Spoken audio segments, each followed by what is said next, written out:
علیہ وسلم نے جب شہر مکہ سے مدینہ المنورہ کی طرف ہجرت فرمائی تو آپ نے 3 دن کا قیام فرمایا. کتنے دن کا؟ دوبارہ بولے, کتنے دن کا؟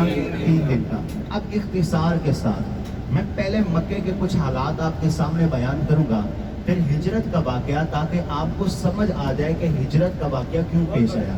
حضور نبی رحمت شفیع امت صلی اللہ تعالی علیہ وسلم کی ولادت باسعادت شہر مکہ میں ہوئی. حضور نبی کریم صلی اللہ تعالی علیہ وسلم کا بچپن شہر مکہ میں گزرا. حضور انور صلی اللہ تعالی علیہ وسلم نے اپنی زندگی کے مبارک 53 سال, کتنے سال؟ 53 سال, 53 ایئرس آپ نے شہر مکہ میں گزارے. اب 40 سال عمر ہے اللہ کے پیارے نبی صلی اللہ تعالی علیہ وسلم کی, تو آپ نے اعلان نبوت فرمایا. اب نبی وہ اس وقت بھی تھے جب حضرت آدم پانی اور مٹی کے درمیان تھے, لیکن باقاعدہ جو اعلان نبوت ہوا وہ ہوا 40 سال کی عمر میں. ٹھیک ہے, جب آپ نے 40 سال کی عمر میں اعلان نبوت فرمایا نا, تو اعلان نبوت سے قبل یہ مشرکین مکہ, یہ کافر مکہ اللہ کے پیارے نبی صلی اللہ تعالی علیہ وسلم کو صادق اور امین کہا کرتے تھے. حضور اس قدر صادق تھے, اس قدر امین تھے کہ کافر اپنی قیمتی امانتیں تھے, کافر عقیدے کے, لیکن اپنی قیمتی امانتیں اللہ کے پیارے محبوب صلی اللہ تعالی علیہ وسلم کے پاس رکھوایا کرتے تھے. اللہ اکبر. اب ہر طرف یہ جو ہے وہ حضور کی صداقت کا چرچا ہے, حضور کی امانت داری کا چرچا ہے. ایسے میں آپ نے اعلان فرمایا, تو جب اعلان ہوا نا, تو اعلان سنتے ہی کافروں کے تیور بدل گئے, ان کے مزاج میں تبدیلی آ گئی. اب اللہ کے پیارے نبی صلی اللہ تعالی علیہ وسلم سے معجزے طلب کرنے لگے, کہنے لگے محمد صلی اللہ تعالی علیہ وسلم آپ کہتے ہیں میں اللہ کا نبی ہوں, اگر آپ اللہ کے نبی ہیں تو ٹھیک ہے, ہماری کچھ شرطیں ہیں وہ پوری کر دیں. حضور نے فرمایا بتاؤ تمہاری کیا شرط ہے؟ تو کافر کہنے لگے آپ کہتے ہیں میں اللہ کا نبی ہوں, اگر اللہ کے نبی ہیں نا تو ٹھیک ہے ہم مان جائیں گے, آپ درخت سے کہیں کہ آپ کے نبوت کی گواہ دیں. اللہ اکبر. پھر زمانے والوں نے دیکھا کہ درخت نے جھک کر اللہ کے نبی کی نبوت کی گواہیاں دی. اب یہ کافر کہنے لگے آپ سچے ہیں, صادق و امین ہیں, آپ کہتے ہیں میں اللہ کا نبی ہوں, اگر آپ کا یہ دعویٰ سچا ہے تو پھر آپ ایسے کیجئے, ان پہاڑوں سے کہیے, کنکروں سے یعنی چھوٹے چھوٹے پتھروں سے کہیے کہ یہ آپ کے نبوت کی گواہی دے. ماشاءاللہ اہل ایمان باذوق لوگ آپ بیٹھے ہیں. ہم نے بڑا مشہور ایک واقعہ سنا ہوگا, ابو جہل بند مٹھی کے اندر اللہ کے پیارے رسول صلی اللہ تعالی علیہ وسلم کی خدمت میں نا کچھ کنکر لے کر حاضر ہوا. مٹھی بند ہے, مٹھی میں چھوٹے چھوٹے پتھر ہے. اللہ کے پیارے محبوب کریم صلی اللہ علیہ وسلم کی خدمت میں حاضر ہوا اور کہنے لگا ہے محمد صلی اللہ تعالی علیہ وسلم آپ کہتے ہیں میں اللہ کا نبی ہوں, اللہ کے نبی ہیں, بتائیں نا میری مٹھی میں کیا ہے. اب اللہ کے پیارے رسول صلی اللہ تعالی علیہ وسلم نے ارشاد فرمایا اے ابو جہل میں بتاؤں تیری مٹھی میں کیا ہے, یا جو چیز تیری مٹھی میں ہے یہ بتائے میں کون ہوں. اللہ اکبر. جب حضور نے یہ بات ارشاد فرمائی نا تو ابو جہل تھوڑی دیر کے لیے سوچنے لگا اور خود سے بات کہنے لگا دل ہی دل میں کہ اگر میں نے یہ کہا کہ یہ بتائیں میری مٹھی میں کیا ہے, یہ تو بتانا ان کے لیے آسان ہے, تو مشکل نہیں. ہاں اگر ایسا ہو جائے کہ جو چیز میری مٹھی میں ہے یہ بتائے یہ کون ہے, تو یہ تو بڑا کمال کی بات ہے. اب ابو جہل کہنے لگا ہے محمد صلی اللہ علیہ وسلم اگر ایسا ہو جائے کہ میری مٹھی میں جو چیز ہے یہ بتائے آپ کون ہیں, یہ تو بڑے ہی کمال کی بات ہے, بڑے ہی کمال کی بات ہے. اب حضور نبی کریم صلی اللہ تعالی علیہ وسلم نے نکاح نبوت فرمائی. نکاح نبوت پڑھتے ہی کافر کی بد مٹھی کے اندر وہ چھوٹے چھوٹے پتھر بھی میرے اور آپ کے پیارے نبی صلی اللہ علیہ وسلم کے نبوت کی گواہیاں دینے لگے. اللہ اکبر. جب یہ درخت نے چپ کر کلمہ پڑھا, نبوت کی گواہی دی, پہاڑوں نے اور پتھروں نے نبوت کی گواہی دی, تو اب یہ کافر معاذ اللہ ثم معاذ اللہ کے پیارے نبی صلی اللہ تعالی علیہ وسلم کو جادوگر کہنے لگے محمد صلی اللہ علیہ وسلم آپ تو کھلے جادوگر ہیں. آپ نے فرمایا میں اللہ کا رسول بن کے آیا ہوں, میں جادوگر نہیں.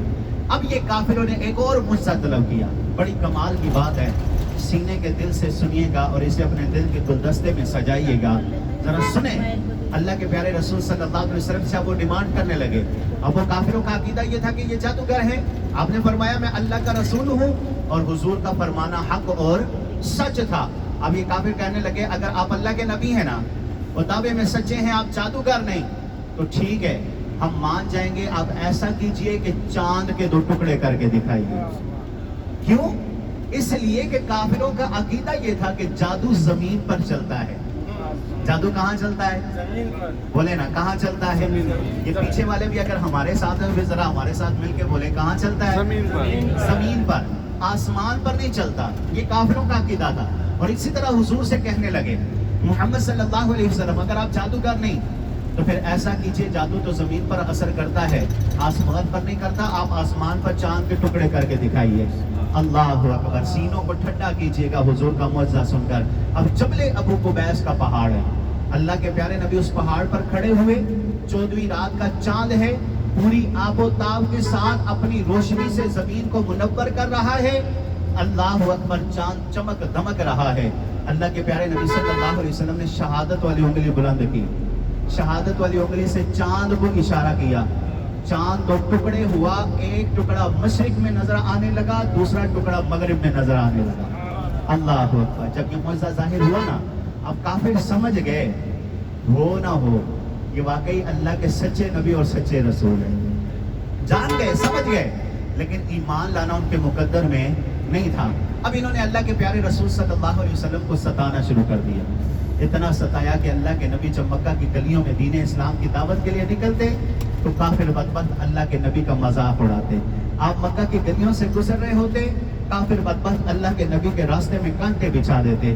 کبھی حضور صحن حرم میں ہوتے، سر سجدے میں ہوتا، رب کی پاکی اور تسبیح کو بیان کر رہے ہوتے، یہ کافر بدبخت اونٹ کی اوجری اٹھا کر لاتے اور اللہ کے پیارے نبی صلی اللہ علیہ وسلم کی پیٹھ کے اوپر رکھ دیتے۔ حضور کی پیٹھ بھاری ہو جاتی، سجدہ طویل ہو جاتا، جسم مبارک، لباس مبارک پر خون لگ جایا کرتا۔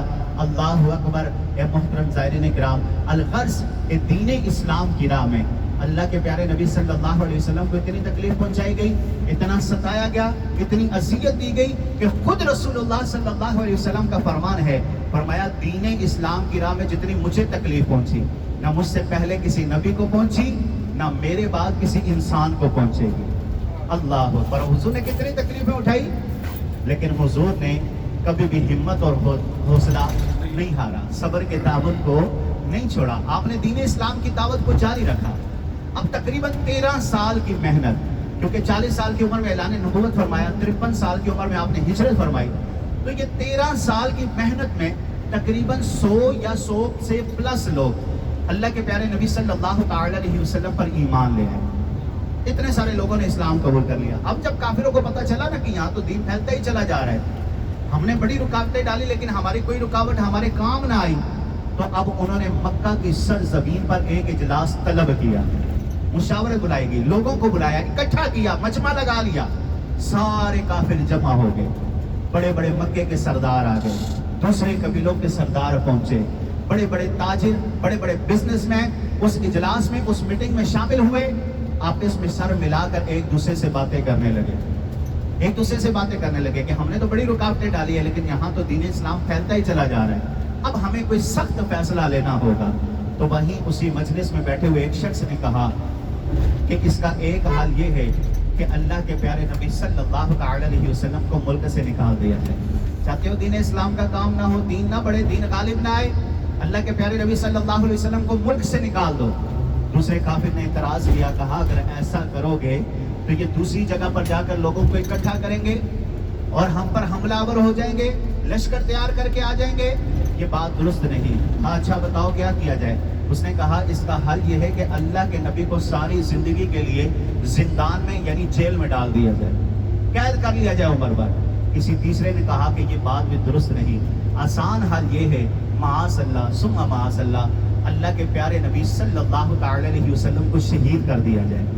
جب یہ بات ہوئی نا اس مجلس کے اندر کہ اللہ کے پیارے نبی صلی اللہ علیہ وسلم کو شہید کیا جائے، تو سارے کافر اس بات پر متفق ہو گئے، اتحاد ہو گیا کافروں کا، متفق ہوئے کافر، تلواریں نکل جاتی ہیں، اللہ کے پیارے رسول صلی اللہ علیہ وسلم کے گھر کا محاصرہ کر لیا جاتا ہے۔ اب اللہ کے پیارے نبی صلی اللہ علیہ وسلم اپنے گھر میں آرام فرما ہے، آپ کو ہجرت کا حکم ہوا، آپ نے سامان سفر باندھا، حضرت سیدنا علی المرتضیٰ شیر خدا کرم اللہ تعالی وجہ الکریم سے فرمایا، حضور نے فرمایا علی آج رات میرے بستر پر سو جاؤ، حضور کی شان تو دیکھیں، عظمت تو دیکھیں، حوصلہ تو دیکھیں کتنا بلند ہے. فرمایا آج رات میرے بستر پر سو جاؤ، کافروں کی امانتیں میرے پاس پڑی ہوئی ہیں، جو کافر خون کے پیاسے ہاتھ میں ننگی تلواریں لے کر اللہ کے پیارے نبی صلی اللہ علیہ وسلم کو معاذ اللہ شہید کرنا چاہتے ہیں، ان کی امانتوں کی فکر دیکھیں کیسے ہو رہی ہے. فرمایا ان کی امانتیں پڑی ہوئی ہیں، صبح کو اٹھ کر ان کی امانتیں واپس کر دینا، کہیں ایسا نہ ہو کہ مجھے امانت میں خیانت کرنے والا کہیں. حضرت علی نے حضور کے بستر پر آرام فرمایا. آپ نے اپنا سامان سفر لیا اور اپنے گھر سے اپنے سفر کا آغاز فرمایا. جیسے ہی گھر کا دروازہ کھولا نا، کیا دیکھا؟ کافر گھر کا محاصرہ کر کے کھڑے ہوئے ہیں، کافر گھر کا محاصرہ کر کے کھڑے ہوئے ہیں. آپ نے زمین سے ریت اٹھائی، سورہ یاسین شریف کی چند آیات بچینات کی تلاوت کی، اس خاک کو ہوا میں اڑا دیا.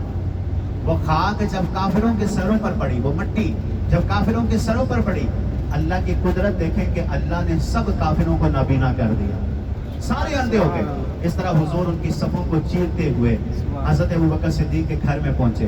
جب آئے نا حضرت ابوبکر صدیق کے گھر، تو فرمایا صدیق اکبر ہمیں ہجرت کا حکم ہوا ہے. حضرت ابوبکر صدیق نے بھی سامان سفر باندھا، ضرورت کا سامان لیا، اللہ کے نبی کے ساتھ اپنے سفر کا آغاز کر دیا. پوچھا نہیں کہاں جانا ہے، بس حضور کا حکم ہے چل دیے. اب اللہ کے پیارے نبی صلی اللہ علیہ وسلم نے شہر مکہ سے شہر مدینہ جانا تھا. کہاں سے کہاں جانا تھا؟ مکہ سے مدینہ کی طرف. مدینے کے سارے راستے بند تھے، کفار کا سخت پہرا تھا. ماہر تیر انداز اپنی کمانوں میں تیر لگا کر نشانہ باندھ کر بیٹھے ہوئے تھے کہ کب اللہ کے پیارے نبی صلی اللہ علیہ وسلم یہاں سے گزرے، ہم ان پر حملہ کریں اور انہیں شہید کر دیں. اللہ اکبر، کافر اس انتظار میں ہیں. اب اللہ کے پیارے نبی صلی اللہ علیہ وسلم نے اپنا راستہ تبدیل فرمایا. آپ مدینے کے راستے پر نہ گئے، بلکہ بلند ترین پہاڑوں کا سفر کرتے ہوئے، پہاڑ دیکھے آپ نے آس پاس، ان بلند ترین پہاڑوں کا آپ نے سفر کیا. یہ ریگستان، یہ جنگل ہوا کرتا تھا. اس ریگستان اور جنگل کا سفر کرتے ہوئے اللہ کے پیارے نبی صلی اللہ علیہ وسلم ہمارے قریب جو جبل سور کا پہاڑ ہے، اس پہاڑ کے دامن میں تشریف لاتے ہیں. دامن کہتے ہیں نیچے والی جگہ کو. کون سی جگہ کو؟ جو پہاڑ کے نیچے ہوتی ہے اسے دامن کہا جاتا ہے. الحمدللہ اس وقت ہم جبل سور کے قریب آ چکے ہیں. مناسب جگہ ملتے ہی ہمارے ڈرائیور بھائی گاڑی پارک کریں گے. گاڑی کے پارک ہوتے ہی انشاءاللہ سارے ساتھی ہم نیچے آئیں گے. میں انشاءاللہ آپ کو زیارت بھی کرواؤں گا، اور مختصر سا اس کا اگلا واقعہ انشاءاللہ پہاڑ کے نیچے سے لے کر پہاڑ کے اوپر تک انشاءاللہ آپ کے گوشت گزار کیا جائے گا. یہیں پھر دعا کا سلسلہ ہوگا، اور انشاءاللہ الکریم ہم گاڑی میں واپس آ جائیں گے. دو باتیں میں عرض کرنے لگا ہوں. ایک، جہاں گاڑی رکے گی سب نے ایک ساتھ نیچے اترنا ہے، ایک ہی جگہ جمع ہونا ہے. سب سے پہلے زیارت کرنی ہے. ہوتا یہ ہے کہ یہاں کبوتر ہوتے ہیں، ساتھیوں کے پاس یا دانہ ہوتا ہے، یا وہ دانہ خریدنے میں مصروف ہو جاتے ہیں. تو تھوڑا حوصلہ رکھیے گا، پہلے سن لیں کہ ہم دانہ ڈالتے کیوں ہیں، پھر آپ ڈال لیجیے گا، ٹھیک ہے. تو سب سے پہلے زیارت کرنی ہے. زیارت کے بعد انشاءاللہ دعا کا سلسلہ ہوگا. اس کے بعد انشاءاللہ تھوڑا سا آپ کو ٹائم دیا جائے گا، فیملی کے ساتھ ویڈیو پکچر لیں اور اپنی گاڑی میں انشاءاللہ آپ واپس آ جائیں گے انشاءاللہ الکریم. تاکہ آگے بھی ہماری بہت ساری زیارتیں ہیں، تاکہ آپ کی ساری زیارتیں اچھے انداز میں ہو سکیں. ذرا برکت کی نیت سے درود پاک پڑھیے. اللهم صل على سيدنا محمد وعلى آل سيدنا محمد وبارك وسلم صلی اللہ علی محمد صلی اللہ علیہ وسلم. جب کچھ ساتھی پیچھے بیٹھے ہیں اور آگے کی کچھ کرسیاں خالی ہیں، اگر آپ زحمت نہ محسوس کریں، آسانی ہو آپ کے لیے، تو آپ آگے آ جائیے گا. نہیں، زیارت کرنے کے بعد آپ آگے آ جائیے گا. اور اگر آپ کو ایسے لگے کہ آپ وہاں بیٹھ کے اچھا فیل کر رہے ہیں تو آپ وہیں پہ بیٹھ جائیں، اس کی بھی اجازت ہے آپ کو، ٹھیک ہے. جزاک اللہ خیر و احسن الجزا. اللہ جزائے خیر عطا فرمائے. دین و دنیا کی بھلائیاں، عزتیں اللہ ہم سب کا مقدر فرمائے. اللہ سب مسلمانوں کا مقدر فرمائے. آمین بجاہ نبی الامین صلی اللہ تعالی علیہ وسلم.